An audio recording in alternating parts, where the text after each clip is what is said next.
Sadhu, sadhu, sadhu.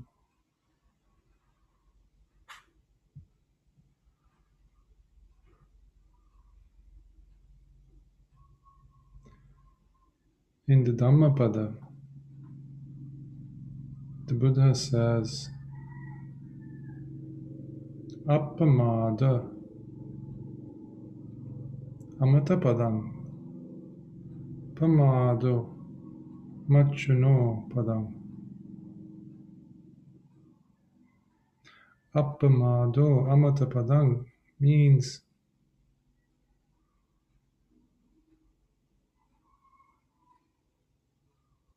the heedful are the ones who will taste the deathless, are tasting the deathless. However, the heedless, those lacking the diligent effort necessary, are like already dead.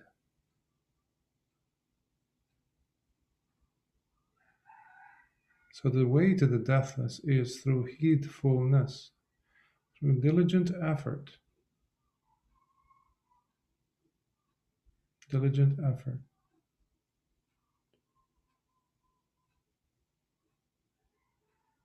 Here, the deathless is a synonym for Nibbāna.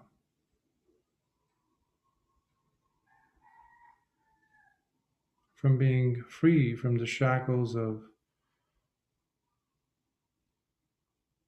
ignorance, from the shackles of delusion, greed, hatred, that have been circling the heart, keeping it captive from lifetime to lifetime, never giving us a true sense of freedom, giving us things that are pseudo real. They're counterfeit.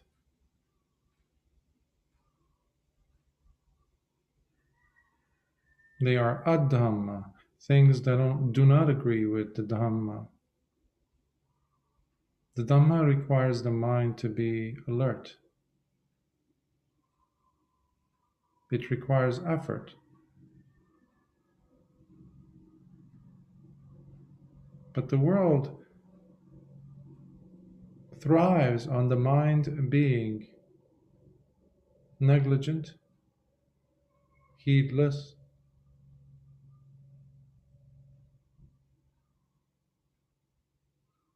letting things just be type of a thing without putting any effort to understand, to be aware, to be mindful. So heedfulness also is a synonym for mindfulness, consistent mindfulness, which again the world does not like for us to have, to maintain. That's why the defilements keep nagging us, they keep attacking us. The closer we get to the truth, the closer we get to the deathless, the closer we get to true freedom. Now, freedom from what? Freedom from these three: greed, hatred or anger, and delusion.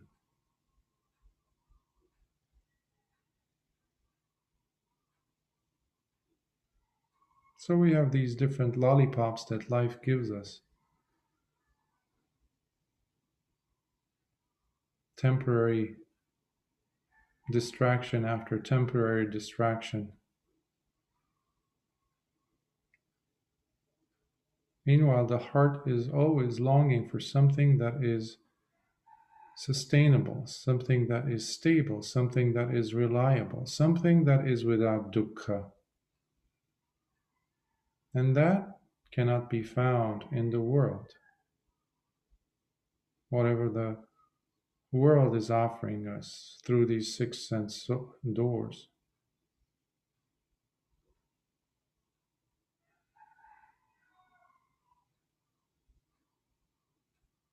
Because whatever the world is offering us is impermanent, unstable, therefore, unreliable. It is also loaded with suffering, if not now, then later. But guaranteed that there will be suffering attached to it. It might be a millisecond later, but ultimately there is that sense of emptiness that follows this experience that we were after in enjoying or tasting, where now we are left empty-handed and dissatisfied. Dukkha. And then there is the state of delusion that permeates the heedless mind.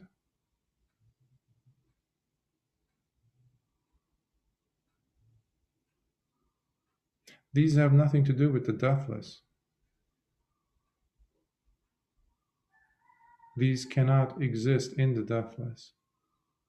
We cannot be free while at the same time be prisoners of the three defilements: greed, hatred, and delusion.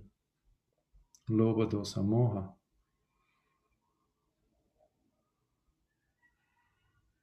But they're so pervasive, they're everywhere, because they've been with us, and they are at full force. They don't give just a little. They demand our attention, and they are masters at what they do, because they are in the heart. They know how the mind works. They know our likes and dislikes. They know what buttons to push. And they are at full force. Meanwhile, as meditators, we often say, well, let me give, 1 hour per day to my meditation, to my mindfulness practice, to being alert, to being aware, to being heedful. That should work, right? No, it can't work. It doesn't work. That's what the Buddha is saying. Pamado machuno padam. The one who is heedless is already like dead, because you're in the shackles of lobha, dosa, moha, in the hands of greed, in the talons, the sharp claws of hatred and delusion.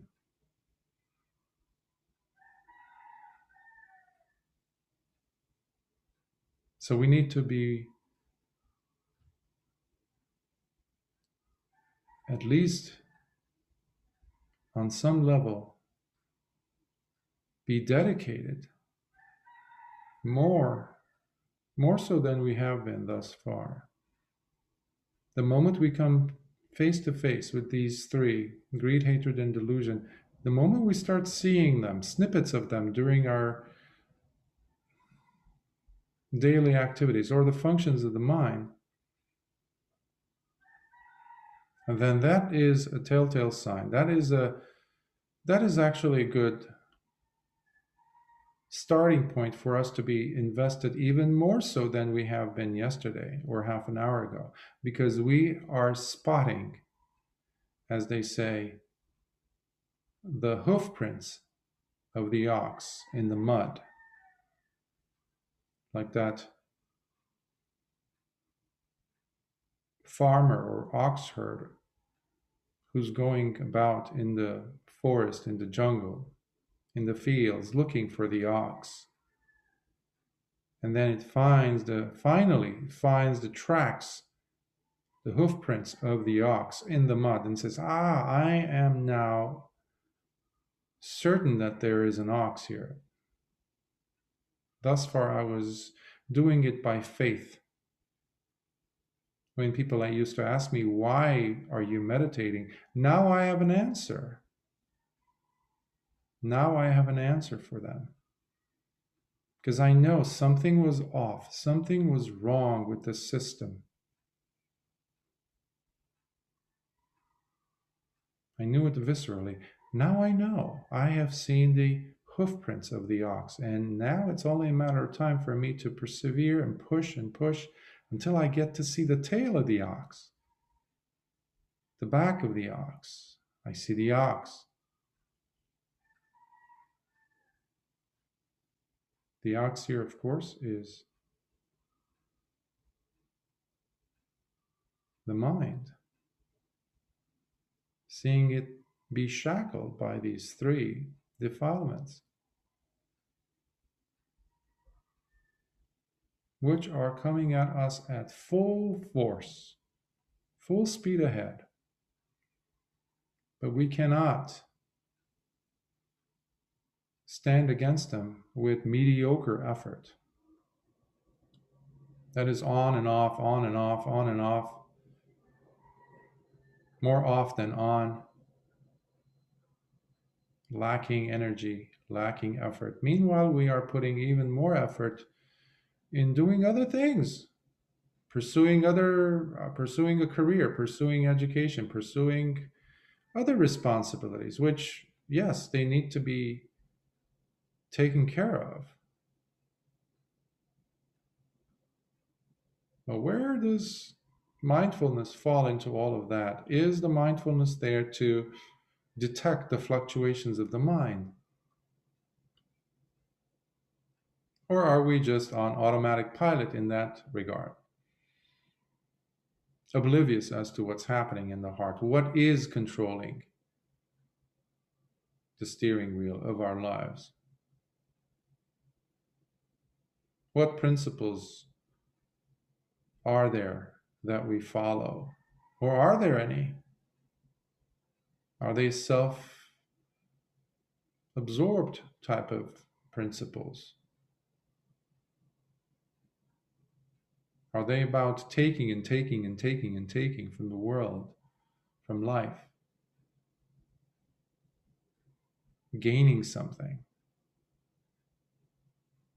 Here I'm reminded of Venerable Anuruddha. The Venerable Anuruddha was one of the senior bhikkhus of Lord Buddha. He had also been one of the princes who had, right after Lord Buddha had gone to visit Kapilavatthu, his hometown, his home kingdom. Many of the princes were so inspired by him that they went forth. They became bhikkhus. So he was one of those.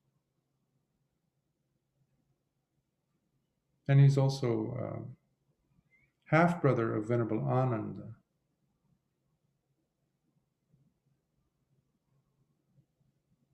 The chief attendant for over 25 years of Lord Buddha. So Venerable Anuruddha was known for his Dibba Chakku, which is, in English, we can translate it as divine eye, the ability to see across vast distances, in fact, across vast galaxies, vast realms of existence. So he didn't have any difficulties to see the Brahma realms or the hell realms. So he was known to penetrate. He had that telepathic ability to penetrate minds. However,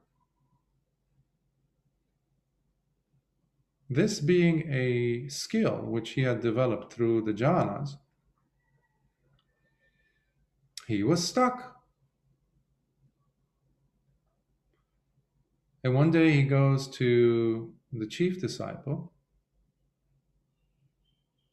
Venerable Sariputta, and he says, "Friend Sariputta, with the divine eye, I am able to penetrate into hundreds of thousands of galaxies and universes. I'm able to see what's going on, fully alert as to what's happening there. What conversations are being, are taking place between devas and brahmas even.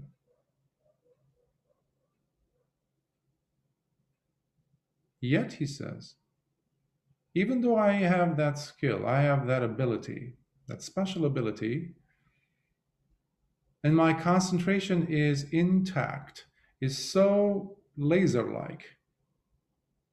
I have so much energy. My mindfulness is my attention, my energy that I am putting, whatever I want to put it on, whatever I want to focus on, it is 100%. Yet, he says, I still have not rid myself of the contaminants, of the asavas.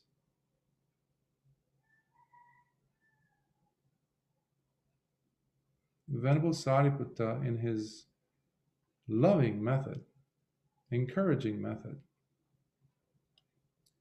turns to him and says, "Friend Anuruddha, the fact that you are talking so highly about your Dibba Chakra, your divine eye, is conceit in you. Your heart is being assailed, dominated by conceit. And the fact that you're talking so highly about your ability to concentrate and with so much energy, that means your heart, your mind is invaded by, assailed by restlessness. And the fact that you are constantly worried about the fact that you have not yet attained the freedom from the asavas, loosened yourself up, freed yourself from the kileshas. No longer are you clinging, that desire to no longer cling to the aggregates, to the khandhas. That worry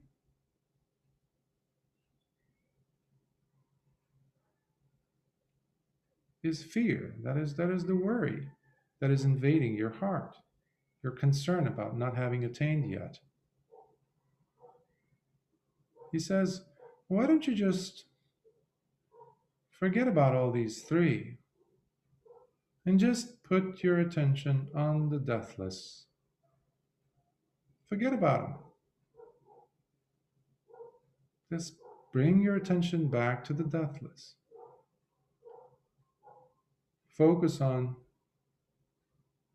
Bring your attention on to Nibbāna.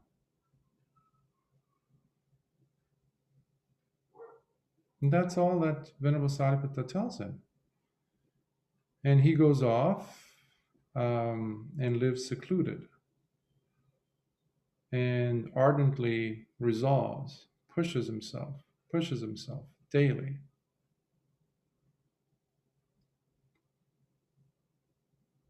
focusing on the Satipatthana until one day, not long after, in fact, not many years later, but about 2 vasas later, he becomes an Arahant. Now, this coming week, next Saturday, we will be covering the sutta where Venerable Anuruddha has an encounter with Lord Buddha, while he has just set off from Venerable Sariputta and has gone to meditate alone. So there's a beautiful sutta that discusses, it's called the Anuruddha Mahavitaka Sutta, which we will be, and it's also from the Anguttara Nikaya, Numerical Discourses, and it's in the Book of Eights. I think it's the 30th Sutta, 8.30. You'll get the link to it. And there he gets another set of instructions from Lord Buddha. But he was going so deep, deeper than he had ever had gone actually, in his practice all those years. Because he had taken the message of Venerable Sariputta to focus on the deathless. Now we hear about the deathless often, but it has nothing to do with the world. Because it functions on a different set of rules, which the Tilakkhana, or the three characteristics of existence, do not apply there. Dukkha doesn't exist there. This we know thanks to the suttas, thanks to the instructions of Lord Buddha, and also the instructions of the Arahants.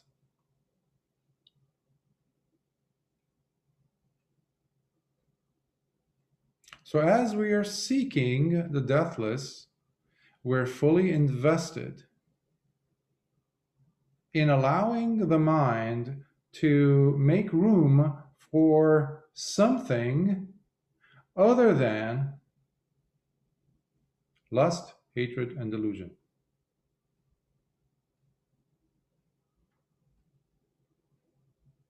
Lust, hatred, and delusion. In the absence of these, but whatever we look at in life, whatever our six senses touch, they are smeared by these three, inescapably so. And that's why we bring in the mindfulness into our lives, so that we can start seeing things the way they are. Yatha bhutang pajanati, dassana, in fact. Jnana dassana, to see and to know how things come to be. But in the absence of mindfulness, that will never take place. Forget it. Years later, when Venerable Anuruddha was asked, after he became an Arahant, as to what was the method that allowed him to attain Arahantship, to attain the deathless, he said he always went back to the Satipatthana, to the four frames or establishments of mindfulness, for basis of mindfulness, if you will, which happened to be Kaya Anupassana, the body contemplation, the mindfulness of the body; Vedana Anupassana, which is mindfulness of feelings; third is Chitta Anupassana, which is the mindfulness of the mind; and then the fourth one, Dhamma Anupassana, which is the mindfulness of phenomena, relationships of phenomena, principles, hindrances, the five aggregates, the four noble truths, etc. Now, sometimes some students come, and I've struggled with this myself quite a bit, as to when I leave the cushion and I'm engaged with life, do I just drop my object of meditation? How can I maintain that? And it's difficult, of course. If you're having a conversation, a serious conversation, you're in a meeting, how can you possibly maintain, let's say, constant awareness of the breath? That is challenging, to say the least. Or even if you're doing some type of a mantra, or if you're doing metta bhavana, this is a very serious question to be considered, to look at, because we all have experienced this at one level or another. However, when we bring in the four satipatthanas, these four establishments of mindfulness, we establish ourselves in the most hottest, the most intense, the loudest type of experience that is taking place. So sometimes it's the feeling. We get that hateful feeling. We get that joyful feeling. We get that sad, depressed feeling. Feeling nevertheless. So the mind quickly locks onto it. Ah, yes, I see you. Yes, you are a feeling. And yes, now I'm looking carefully and I'm seeing that you are the sad kind of feeling. So you're basically unpleasant, meaning you're painful. Ah, okay. That is the observation of the feeling. But it does, if you're alive, that doesn't stay like that forever. Suddenly, there's an itch somewhere in your body, or the body is tired of sitting in a certain posture. You want to move your feet. Or suddenly you notice the breath that you haven't been breathing, in fact, or it's too shallow and you feel the need to go and breathe deeper. Guess what? You brought now the attention from Vedana Vipassana, from feeling mindfulness, to body mindfulness, mindfulness directed to the body. So it's always moving. It's always moving.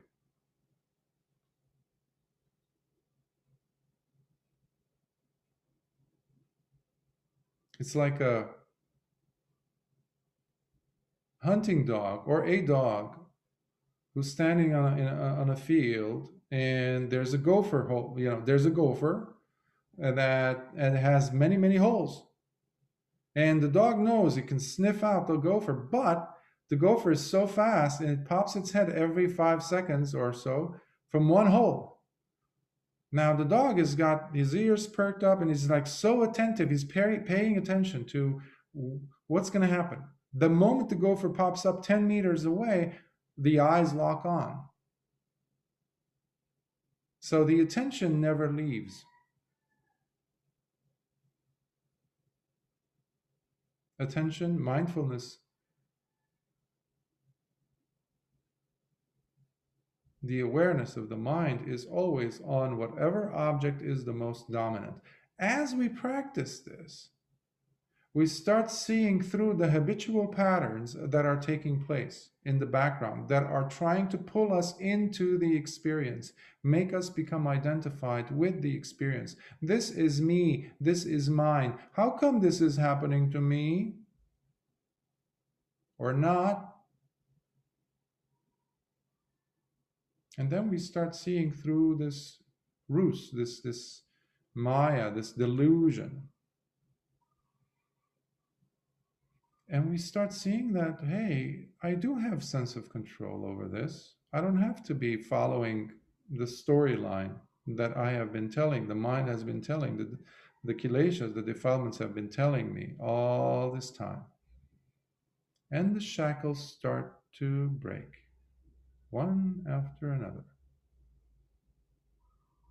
And we start tasting the flavor of freedom more and more and more and more.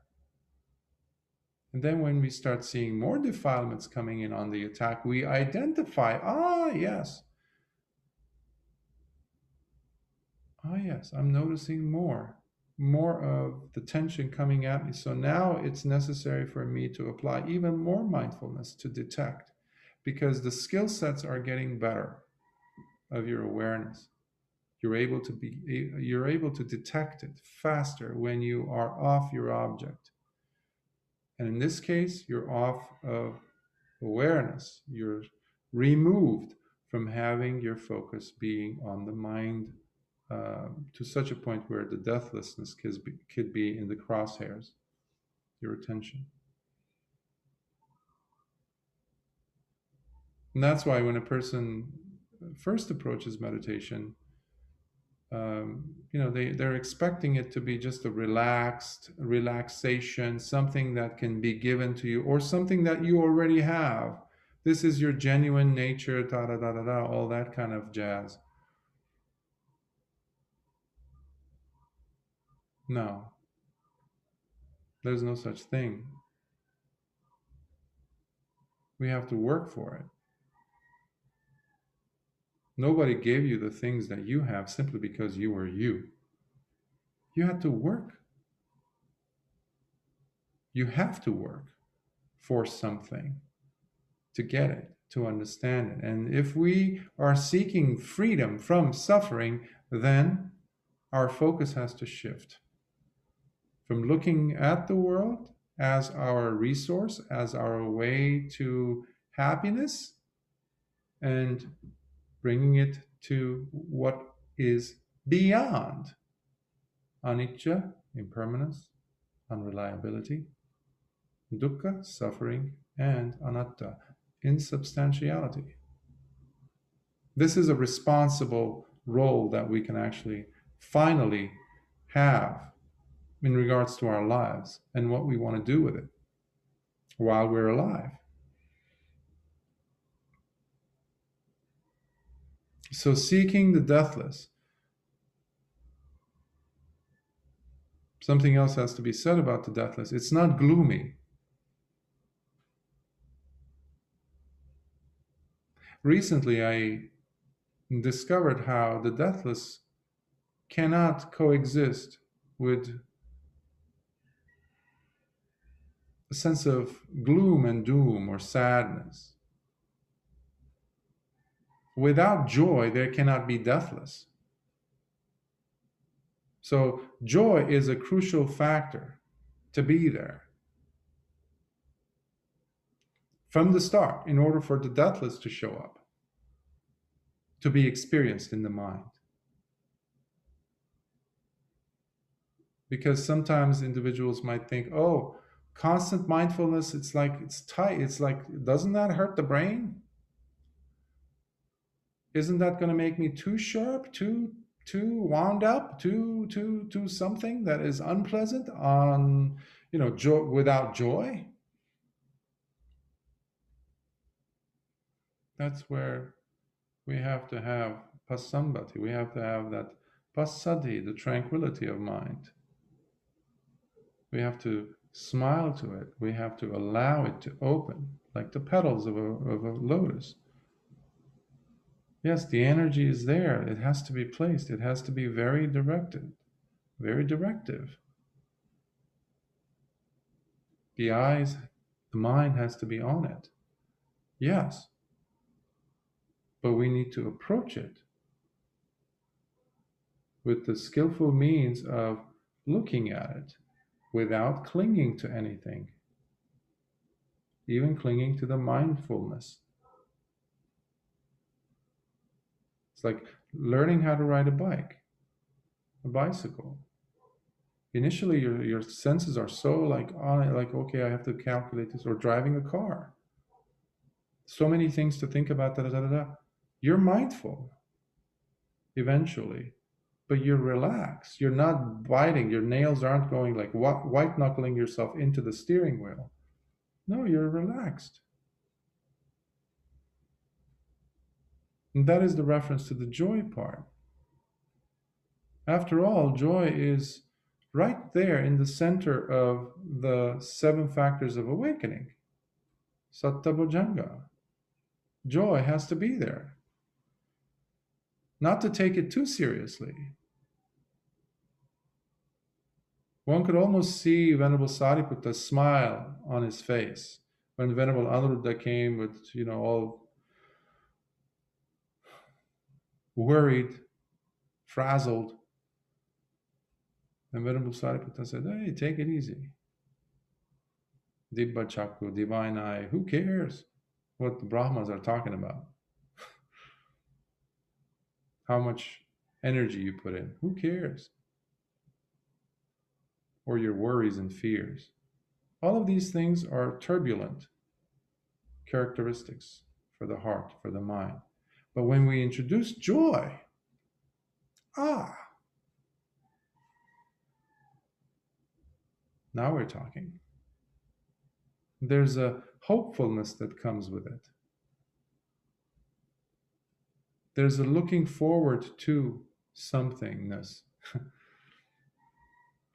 that comes with it. So let's make seeking the deathless part of our practice. And that is what I would like to share, and I'll pause here. Again, if you have questions, comments, please come out and just come forward and speak up, because I can't see hands. I only see a portion of you, by the way. Some of you are hidden from the screen.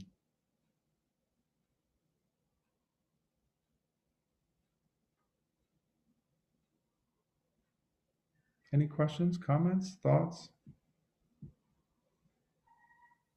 Yes? I have a question. Yeah, I was waiting till somebody come up with a question, but I was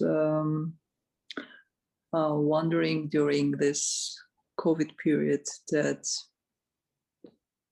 I was trying to be attentive and at least to feel, to be attentive to my feelings on my body.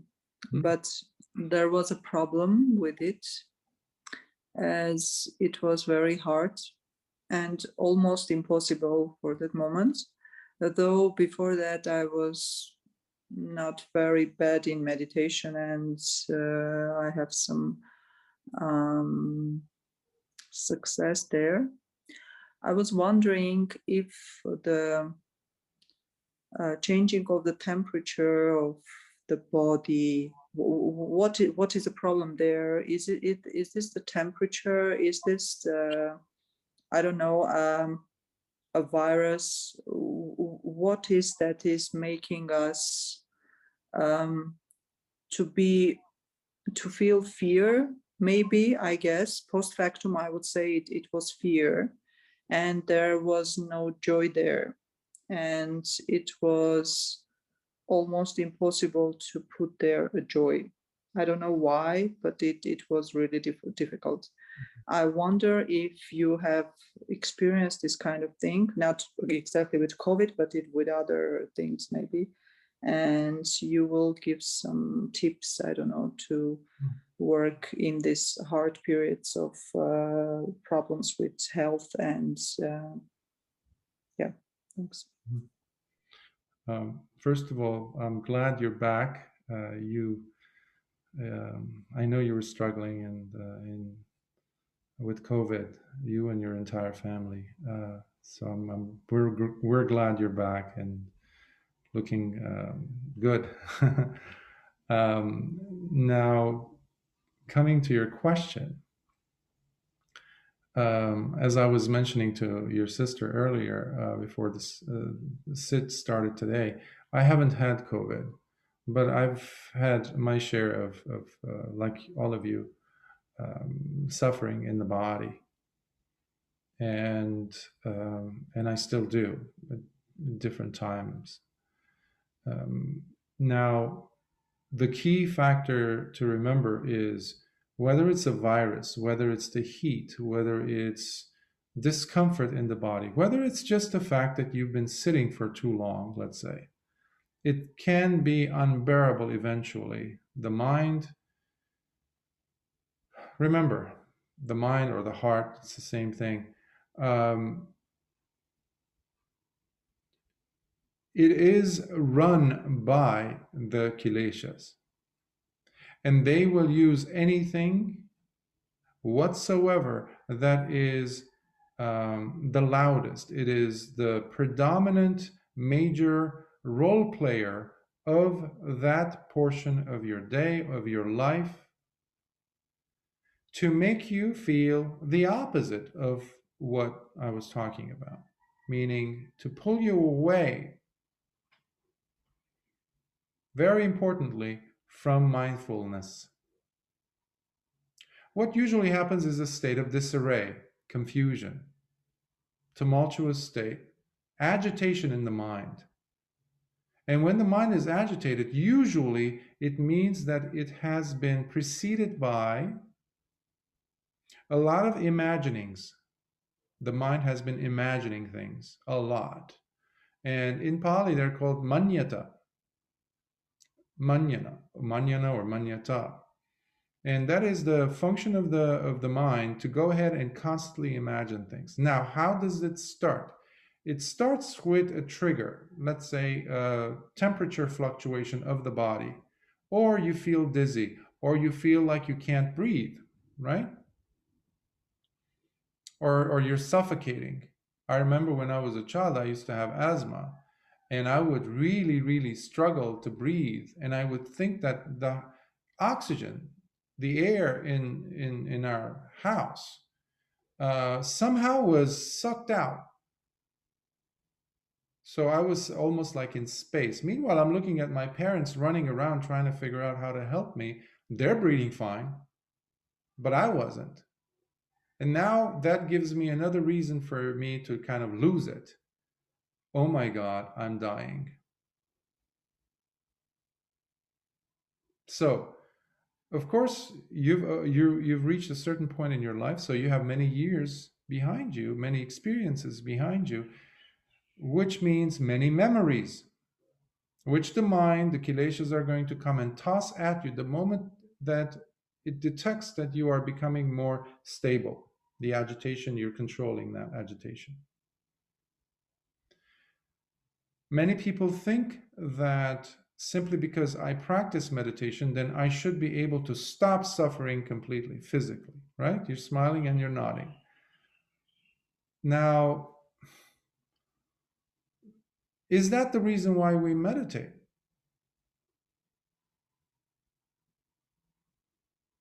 I like to think that we apply meditation skills and understand these factors which would get us faster to awakening, to the deathless.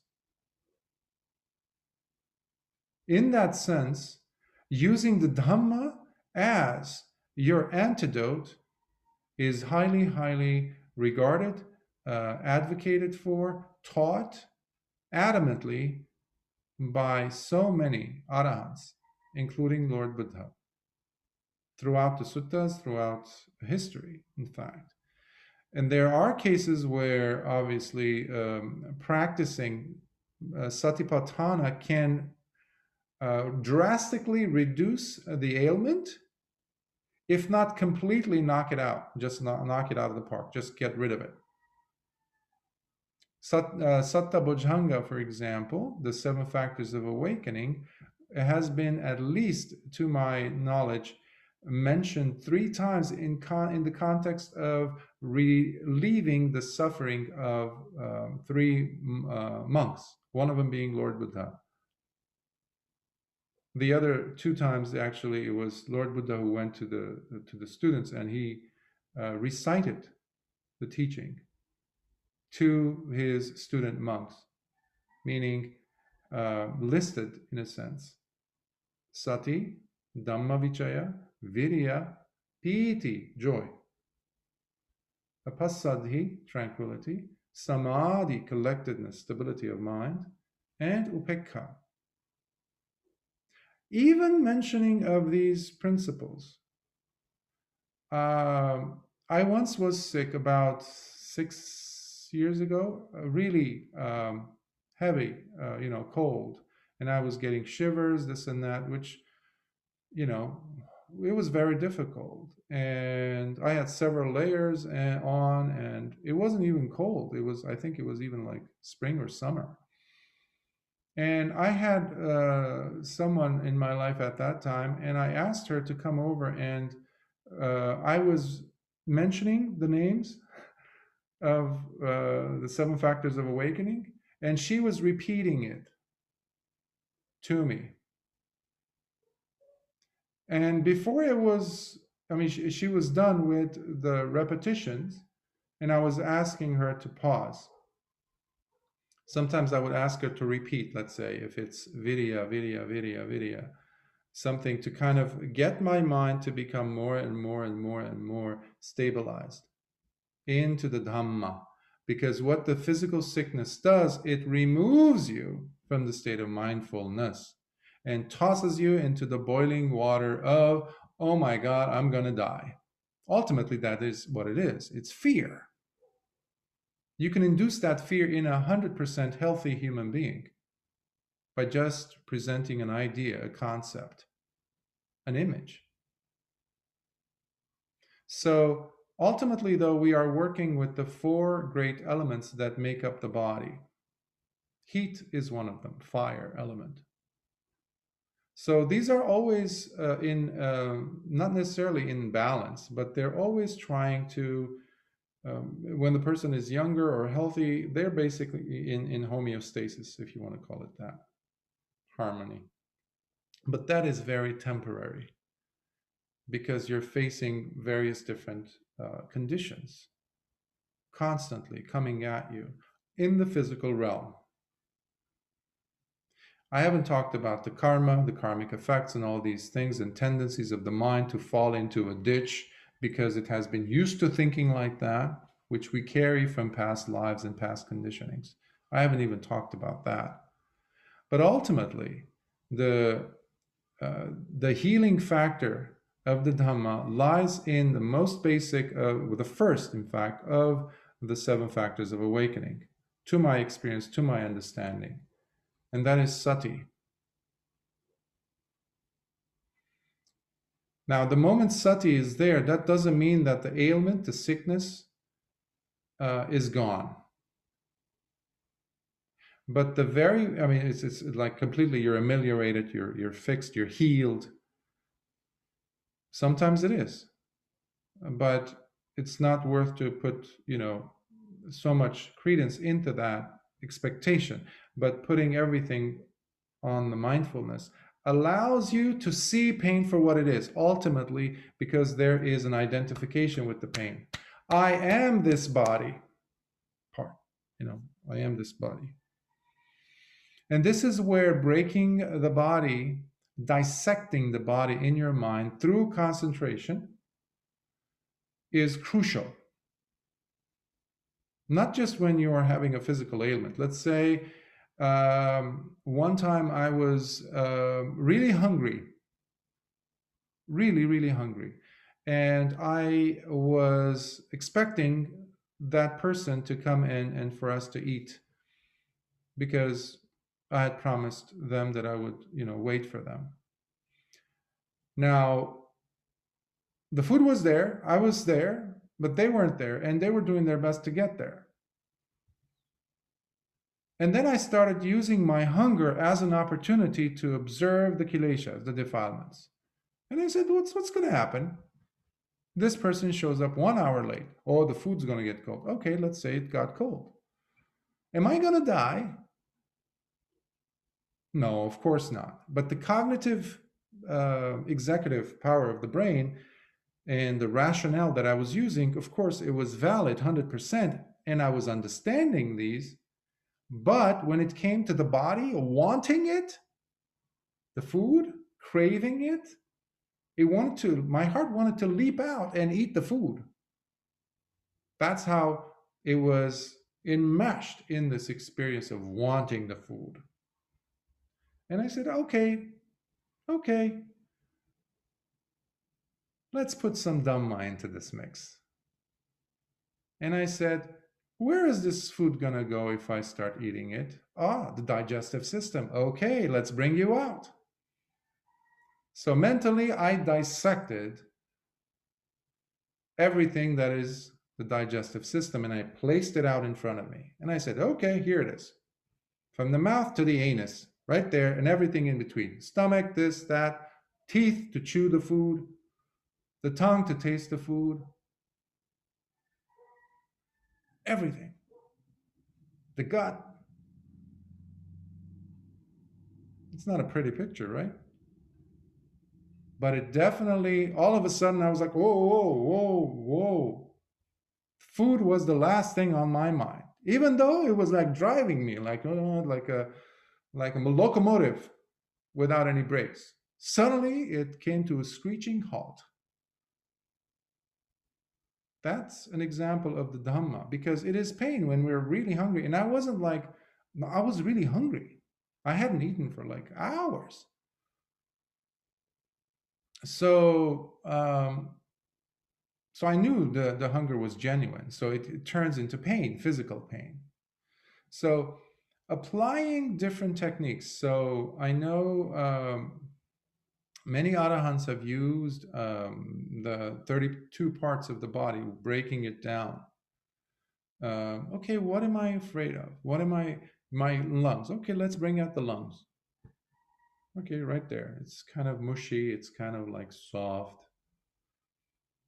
It's full of stuff now because it's COVID or the breathing is not happening. Okay, let's look at this. And that's the physical element. Heat, what is that? That's the fire element.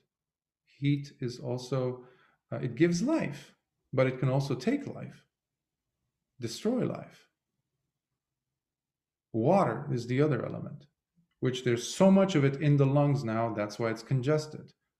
So water can also take life, drown a person. Air, in this case, air, there's not enough of it because the person is trying to breathe, but they can't. So in this sense, air can also, lack of it can take one's life away. And then the earth. You feel yourself not so grounded when you're that sick. You're up in the air. You're like, oh, you don't know. That's why you just want to close your eyes and go to sleep. You feel unsafe, unanchored. Anything could happen to you. And that brings a state of fright, fear back into you, which is a very, very primal sense of being insecure, unsafe. But when we are looking at this, gazing upon this with the eyes of Dhamma, and seeing these things as they are taking place, thanks to mindfulness and panya, wisdom, sati and panya, suddenly you start to find some ground and understand that this body is meant to die. Like in the case of Ajahns or forest meditators who would go into tiger-infested jungles, and sometimes the tiger would show up in front of him, and it's a hungry tiger. It's a huge tiger. Of course, the person's, instinct kicks in, and it's like, oh my God, I'm going to die. I'm going to die. And the more the person dwells on that, the more the mind's going to be agitated. However, bringing the awareness back to the point where, like, okay, if I'm going to die, if it's my time to die, if I have in the past killed this animal in some type of a rebirth, maybe it's time for it to come and get even. Maybe it's my karma bringing it. I don't know. And if it's my time to go, it's my time to go. All this worrying and fear, all that is really making me lose this valuable moment. But I might be learning something. So let me toss that fear out and say, okay, whatever's going to happen, let it happen. And let me learn from this whole experience. Now, you're not in that state as you were. So you're able to process this now much better. But the more practice we put in this in the daily life, when we are hit with severe situations, like the one you went through with COVID, then we have already established ourselves on some level of maturity in the practice, where it becomes evident. Some monks, some meditators, serious meditators, have lost it when they were struck with some sickness. And the teacher would go and barrage them with insults. What kind of a bhikkhu are you? Sometimes some bhikkhus would start crying. And sometimes the teacher, depending on, the teacher being an Arahant, for example, they would know where the student is, what they would need, what kind of Dhammic medication they would need. Sometimes they have to apply very soft, gentle, like they had to baby the monk. But most of the time they wouldn't. Most of the time they would shock them. Because that is a great opportunity to learn about oneself and because if we have not been shocked into understanding the value of anicca, dukkha, anatta, it's impossible for us to become awakened. Period. Forget it. one has to know these truths for oneself as real. We cannot understand the words anicca, dukkha, anatta. It can't work. It's very visceral, it's very real. It needs to be existentially experienced in oneself. And sickness is one great example where it brings all three of them together. Boom, in your face. How you deal with it says a lot about your practice. So I hope that helped. Yes, thank you. I'm glad you're back. So, any other thoughts, questions?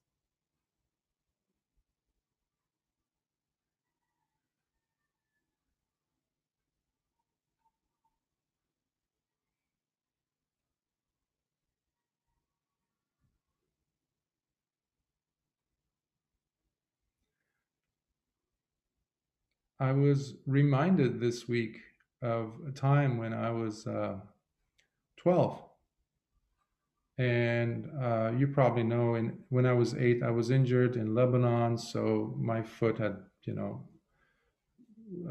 been deformed and this and that because of the mortar attack, all the shrapnel, this and that. So my foot was torn into pieces. So they had put some of the fingers toes rather, that were left, even though they were crushed. So the doctor said, well, in time, there might be some plastic surgeon or some technology that would facilitate, they could rebuild these toes back. And so they had put these things, stitch them together in a sense.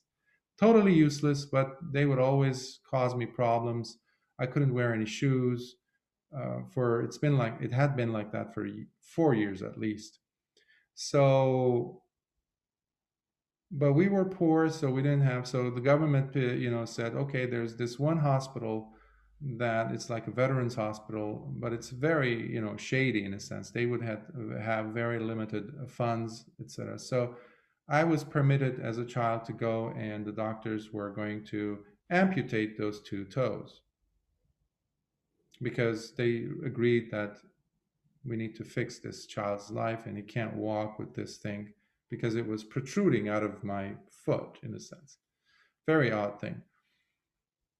So my mother was with me, and the doctor, instead of applying general anesthesia, which was necessary because of the severity of the operation, seriousness of the operation, he did local anesthesia. And he didn't put enough anesthesia. So, and he started, without getting too graphic, but he was trying to saw it off. He was sawing it. While I was awake,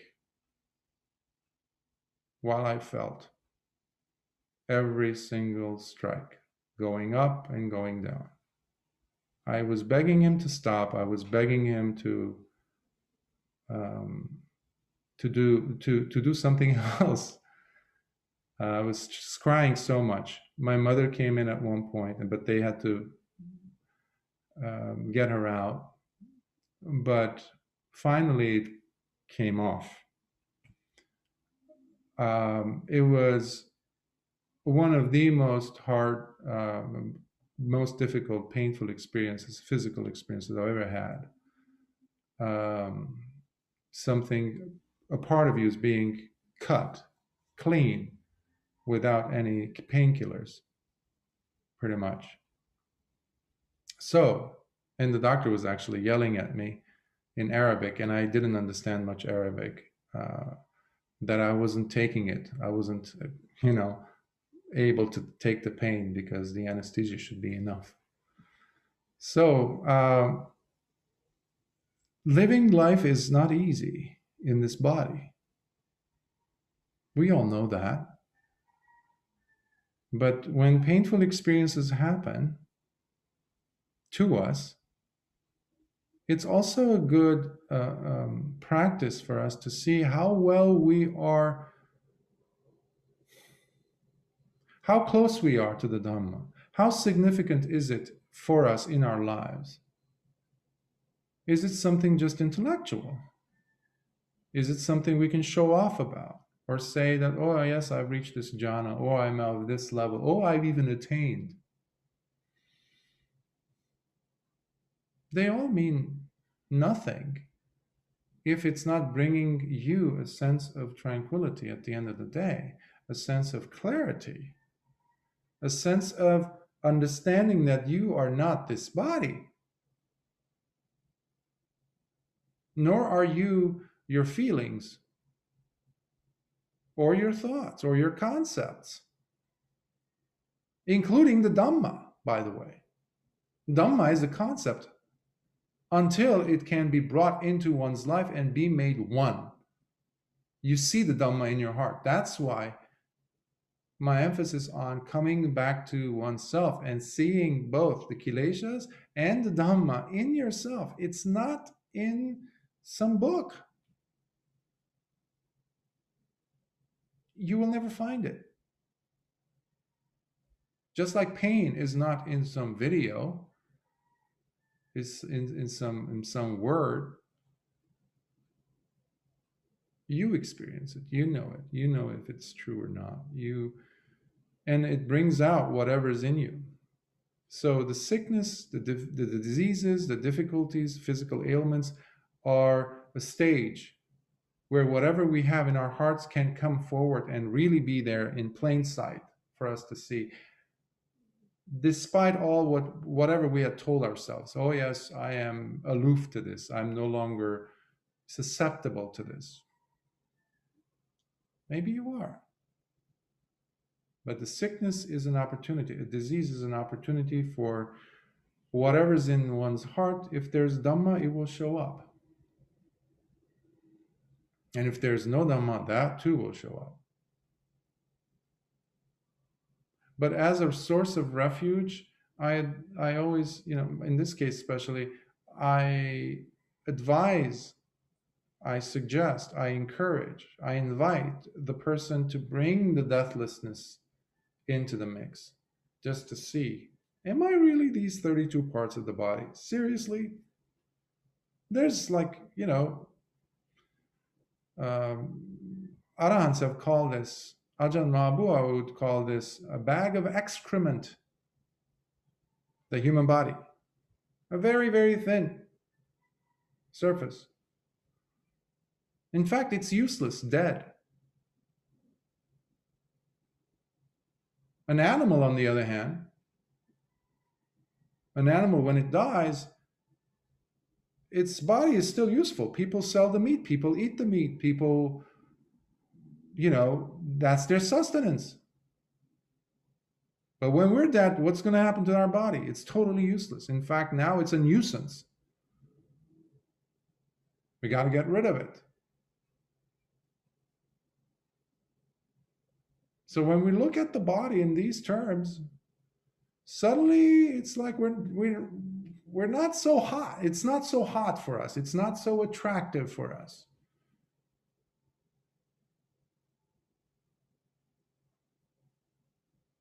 And that's when we start seeing anicca in the body. I was mentioning to a student recently how it's fun to look at a very famous, very attractive individual when they were at their peak. And then, especially if they've been around for like many years. And then you do the before and you look at the after. The sagginess of the body, this and that, and how, etc. That also can shock the mind. Because in life, in this world, we are being presented the opposite. For us not to look at that and just look at these highlights. That's why the world serves the kileshas. The world doesn't serve the deathless. It wants us to be stuck in this. And the reason why we meditate is to release us from the world. That's what it is. We don't meditate just to get some relaxation or for some attainments. That's not the prize. The prize is absolute, complete, 100% freedom. from suffering, from fear. And that's why we meditate. That's why we study the Dhamma. That's why we practice the Dhamma.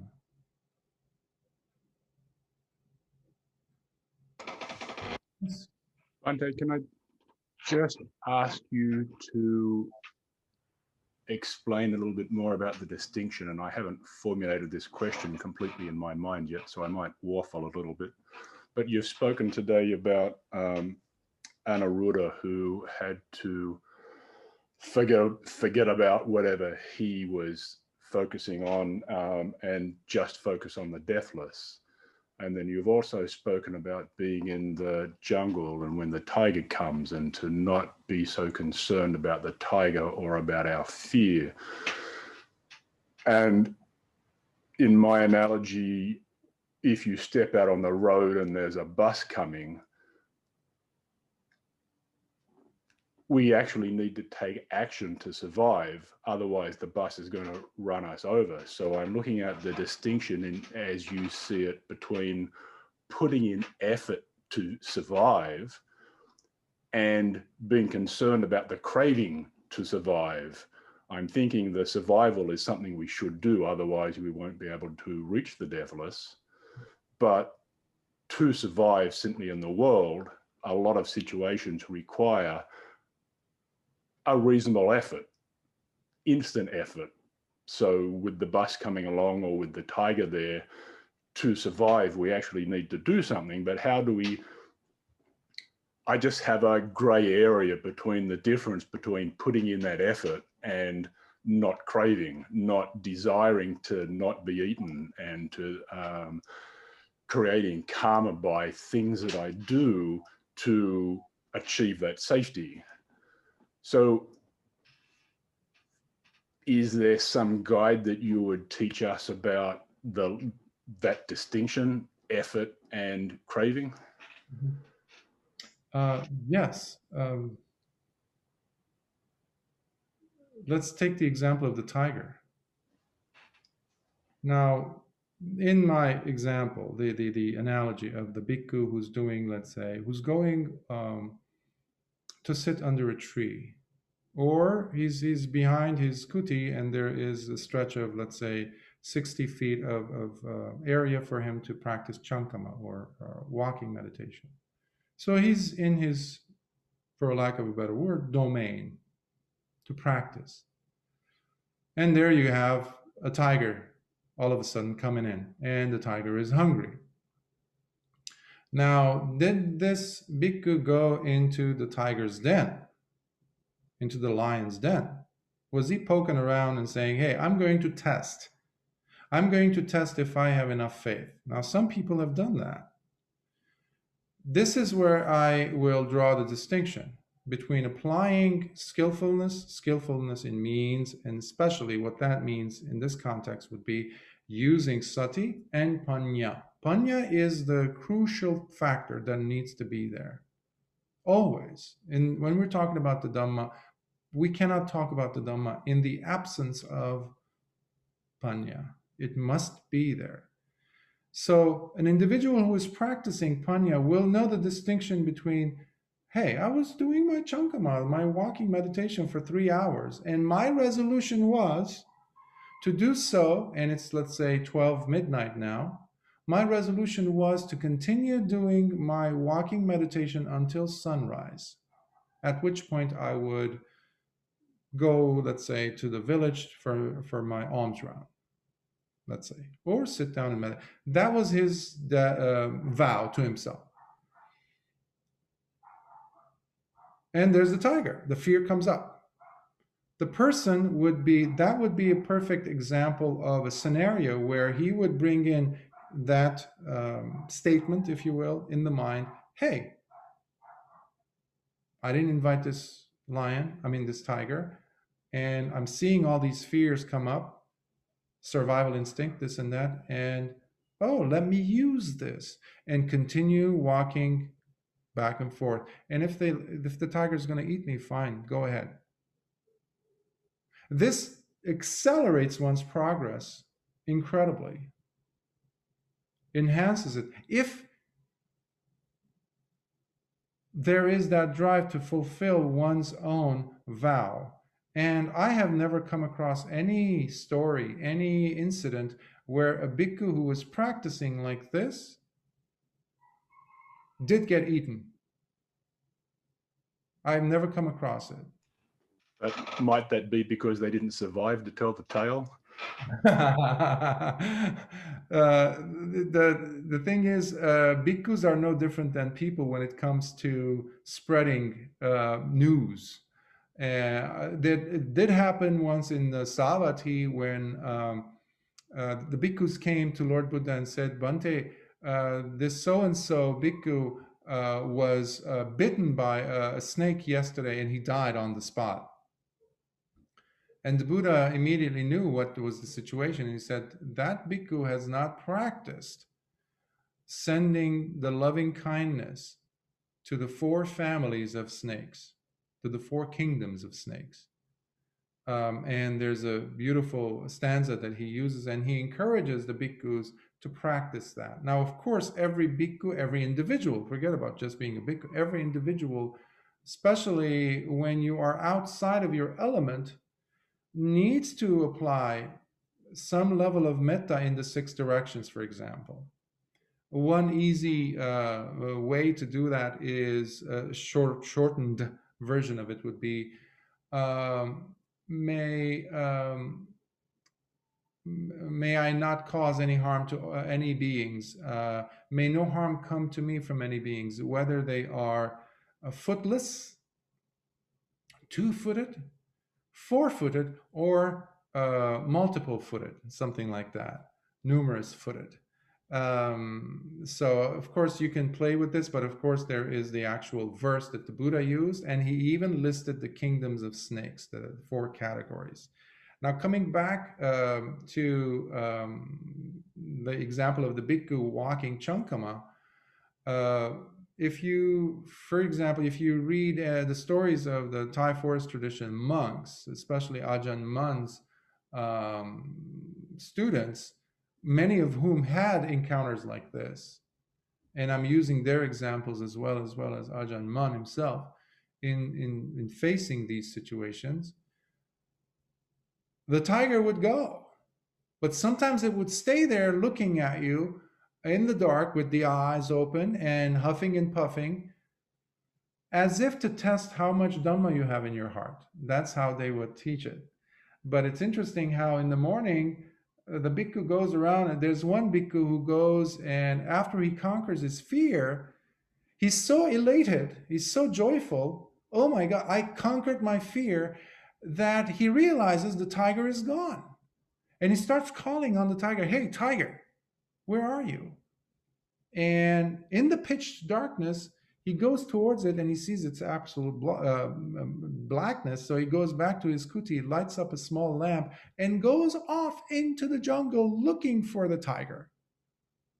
Now, this connects to this, the example you gave of a person standing in front of a bus. He goes looking for the tiger because now that courage has turned into stupidity. Because he is now trying to tell himself, see, there's a lack of wisdom there, which the teacher later pulls him aside and just pulls his ear and says, what did you do? You're stupid. Of course, that's good that you overcome your fear, but going after the tiger, that's a different story. Because you wanted to gratify yourself. See, I can do this, because there's conceit there in the heart of this individual, in this example. But many times when such encounters had happened, Ajahn Kao being one of them, also elephants. There was an elephant who came in, wild elephant came in and stood right in front of his kuti, and he was like shivering. And then he finally gathers his wits about him and he says, you know, if it's my time, it's my time. And in fact, he starts giving a Dhamma talk to the elephant. He teaches the elephant, and he started always like something like elder brother. He would use that term, elder brother. I know you're very strong. I know you're very powerful. No one can come close to you. But I'm a monk. I'm a simple monk. I'm a skinny, puny monk sitting here meditating. If you want to stay here, then I'm going to have to teach you the Dhamma. If you don't want to hear the Dhamma, you may go. And the elephant sticks around. So he gives him a lovely Dhamma talk. And also, the first Arahant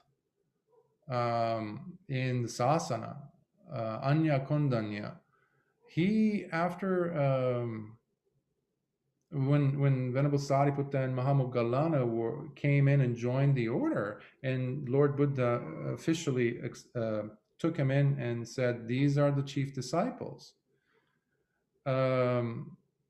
He himself being so humble, Venerable Kondanya, he would usually be the one who would sit closest to the Buddha. So he was the chiefest of all the Arahants. But now you had the introduction of two chief disciples, Sariputta and Mahamoggallana. Now, out of respect to Lord Buddha, because he would feel, Venerable Sariputta would also feel uneasy, because they all knew who Anya Kondanya was. And they're like, Bhante, you are the number one. You should be sitting up front. So he would just, no, you guys are the chief. And then he saw how this was creating some type of, I don't know, some discomfort in anyone who was present. He said, you know what? He took his leave from Lord Buddha and he went to the jungle. And he rarely came out. He only came out actually when he was about to die. And he came and paid his respects. And even his robe color was different because he was using robes, discarded robes from the charnel grounds. And he was using a different type of fruit that was available in the jungle where he lived. So he had almost this kind of robe color. And so he goes and pays his respect to Lord Buddha and gives a Dhamma talk, and then he goes and dies. But during his time while he was alive in the jungle, he was teaching the devas and the wild animals. So wild animals are not just there as a measuring stick for us to know whether we are courageous or not. There's other potentials there because they can hear our thoughts, and not to go off on a far off tangent, but I wanted to take the time to address that as well. But the presence of wisdom has to be there, and mindfulness. Like there were times when the bus would come really close to me when I was in Sri Lanka or in India, and being told sometimes they would have protruding mirrors, rear view mirrors. And if I was not paying attention, that thing would come and slap me and knock my head off. So we need to be very careful, mindless or mindful, and especially in the context of putting the effort of the responsibility, because I still have to take care of this body, because I have work to do, and I can't relinquish that, meaning I can't let go of my wisdom, my wits. Of course, I'm not going to step into a place where I know that there are cobras, or like walk into a lion's den simply to test my courage. If I'm an Arahant, hey, but I'm not there yet. So I don't know if I'm in the ballpark of answering your question. Thank you, Bhante. As usual, very interesting. I am pretty confident that I'm not there yet either, so I'm going to be stepping back up on the sidewalk. Wise. Yes. Other questions?